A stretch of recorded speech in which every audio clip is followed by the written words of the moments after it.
Hi, I'm Eric Johnson, and I'm glad to be here to talk to you about this new Fender Signature Stratocaster. It's a rosewood neck model of the kind of like the one I had out about 3 years ago, the maple neck version, but we've kind of recreated the thing with the rosewood Strat version.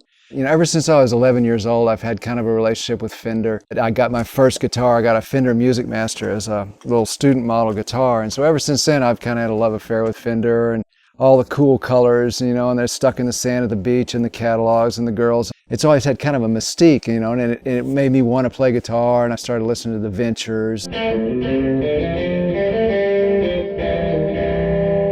the Rolling Stones. So all through the years, I'd get all these catalogs, the Fender catalogs, I'd take them to school and I'd stick them inside my textbooks, and I'd sit in class, and you know, I'm supposed to be looking at algebra or math, and inside I'd be looking at the tilt-back dual showman with the, you know, Strat and everything. There was a catalog in 1965 that had the Fender Strat in a rosewood model, but in 1965, for a really short amount of time, they had one with this binding on the neck. And when we started talking about doing this rosewood version, I thought, wow, it'd be neat to just put that binding on to get that kind of old look. You know, I wanted to bring that back to the beginning of Fender, where, you know, the surf music, the rock and the Americana. At the same time, it's also a new instrument, and there's a number of things about it that are modern that I tried to put inside of that classic design.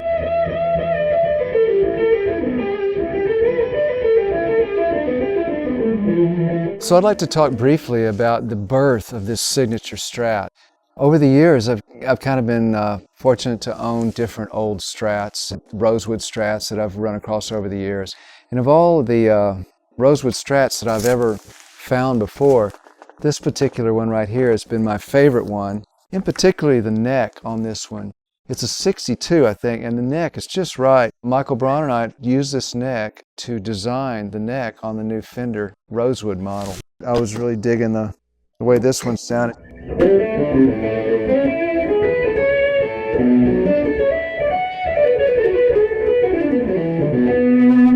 It's got that kind of tone that I was looking for.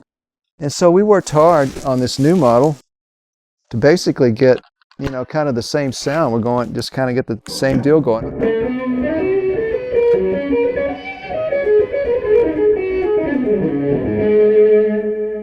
I'm kind of really pleased about this new one because we've got that neck and the tone, and also the contour, the way the body, you know, is kind of a slimmer contour like they did in the 60s, and we were able to kind of get that together. And I wanted to make a guitar that would be accessible to people and still have a lot of the appointments and attributes that Leo Fender designed in Fender originally.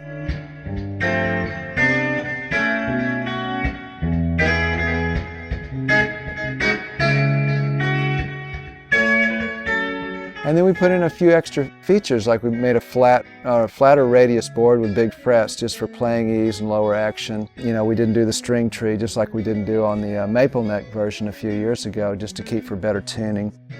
And we did the contours, you know, got them a little bit more streamlined like the old days. And then we worked on the pickup just a little bit. We wanted to kind of EQ the pickup for the rosewood neck. So it's a little bit of an adjustment in the EQ of the pickups to kind of accommodate this the 60s appointments on this guitar.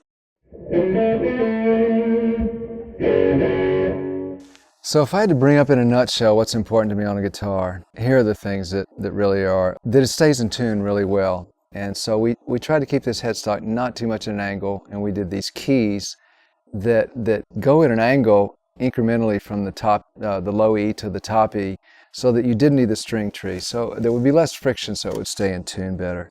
And then, of course, having a little bit better action so that, you know, like the board a little flatter so I can...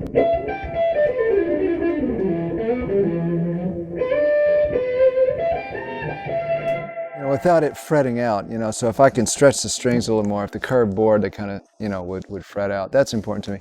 And then of course, you know, that it just feels good. And then the tone. We made these pickups just a little bit hotter than the old ones, so they have a little bit more of that.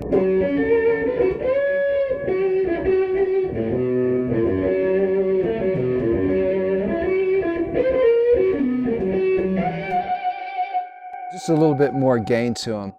Now what's also important to me is that I can go through all kind of different textures of tones, and then it kind of cover all the bases, you know, not just a good lead tone. So you can't, you know, you got to design the vibration of the wood and the type of the pickups to where they'll also get other sounds. So if I was to turn the gain down a little bit, I wanted to be able to get a little bit of a kind of a crunch tone too that would work on these pickups.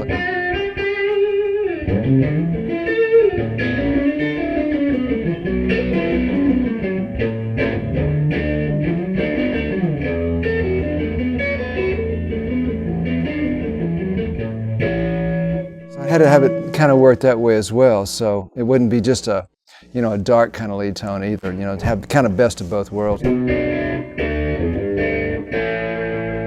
of the challenges was trying to get the pickups to get those kind of lead tones and dirty rhythm tones, but at the same time, if I wanted to go clean, it would still get kind of a nice, you know, pretty clean tone. So you had to have it just the kind of right balance on the tone, you know, on the pickups.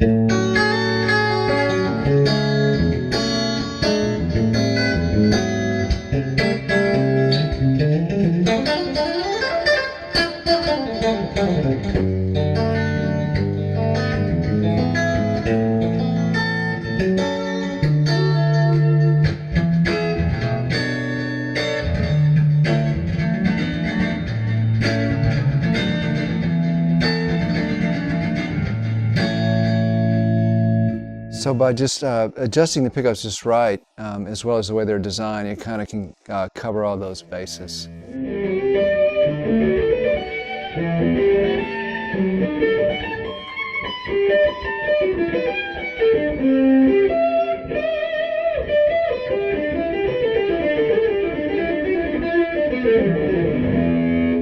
So I want to thank you for joining me on this little rap session that we've had about this signature Strat, and I want to invite you to check them out, and I do hope maybe you might enjoy them as much as I do.